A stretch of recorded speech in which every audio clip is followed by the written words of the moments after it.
bien, nos visita la licenciada Desiree Bideman en la columna Lo que nos pasa. Y lo que nos pasa hoy tiene que ver con un tema muy importante, sobre todo para los padres y también tienen que escuchar los niños. Tiene que ver con las dificultades en el aprendizaje. Buenas noches, Desiree. Buenas noches, Cristian. Buenas noches a todos.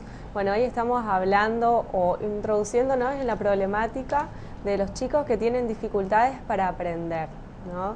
Un tema muy importante tanto para los papás como para los docentes como para los chicos, porque dificultades para aprender o dificultades de aprendizaje no significa solamente una rama, ¿no es cierto?, en lo que es el aprendizaje, porque el aprendizaje es complejo y es diverso también para cada chico. Entonces, por supuesto que estas tienen que ver con un conjunto, ¿no es cierto?, de distintas dificultades que van apareciendo a lo largo del desarrollo de los niños. Puntualmente esto se va notando, ¿no es cierto?, en la época escolar. Es la escuela la que generalmente va notando, o los maestros los que van viendo que el niño quizá no progresa de la misma manera que los demás niños, ¿sí? Entonces, normalmente vemos estas dificultades de aprendizaje puntualmente en las áreas de lengua, por ejemplo, en la parte de ortografía, en la parte matemática, de matemática, en el razonamiento lógico, en la comprensión, en la lectura y en la escritura por sobre todas las cosas, ¿sí? ¿Es un problema grave o es común? Son distintos de acuerdo a la problemática que aparezca, ¿no? Y puede ser grave o hay cosas que son solucionables, todo depende del diagnóstico o del trastorno del que estemos hablando, ¿sí?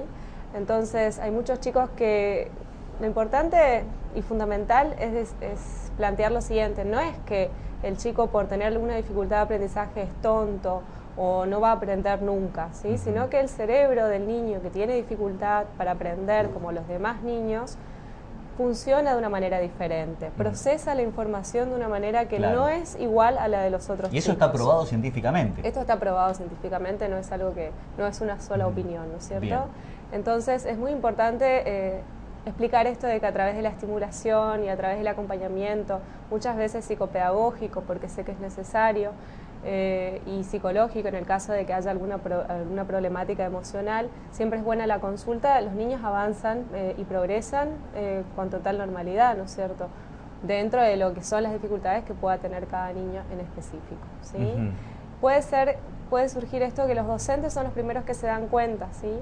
Y generalmente dependemos mucho de los docentes, digo yo, los profesionales, para detectar estas cuestiones. Por supuesto que los docentes también están entrenados para identificar este tipo de problemáticas, pero también hay problemáticas que tienen que ver con cuestiones neurológicas, que ya son un poquito más complicadas, pero con un buen diagnóstico también son muy reconciliables, digo yo, de acuerdo a la cronología y a la edad, ¿no es cierto? Y también tenemos patologías o trastornos que tienen que ver con una base digamos, emocional, ¿sí? Un niño que está angustiado difícilmente pueda aprender, pueda comprometerse con el aprendizaje, comprender y aprender como asimilar la información. Claro, está comprobado que un chico de excelentes condiciones en un momento puede llegar a tener un problema y eso se traslada a situaciones que vive en el seno familiar, por eso a veces baja la nota, empieza a faltar o a prestar poca atención, ¿no? Exactamente, también hablamos de los casos de desnutrición. Un niño que ha sufrido hambre o que no ha sido alimentado en los primeros años de vida como corresponde, digamos, con los nutrientes básicos, va a tener un cerebro distinto al de los otros niños que quizás no han tenido esta dificultad, ¿no es cierto? Por supuesto. Entonces ponemos claridad: el hecho de que tenga alguna dificultad para aprender determinados contenidos no significa que es un problema grave siempre.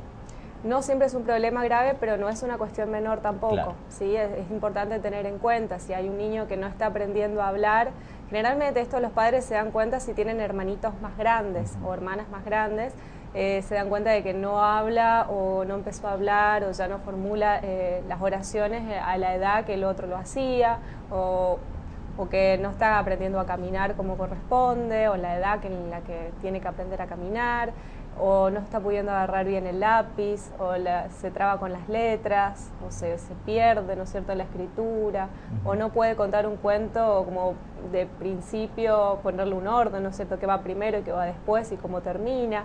Entonces son un montón de cosas que por supuesto aisladas hacia acá ahora quedan, claro, que pueden dar mal interpretar, ¿no es cierto? Pero la idea es que vayamos introduciéndonos en este tema y de a poquito, es que bastante es amplio. muy amplio y muy interesante, para dar una idea a los papás sobre qué podemos hacer para detectar estas cuestiones a tiempo, y cuanto antes lo tratemos, digamos, más posibilidades tiene el niño de tener un curso escolar normal, ¿no es cierto? O dentro de todo, por lo menos no atrasarse tanto.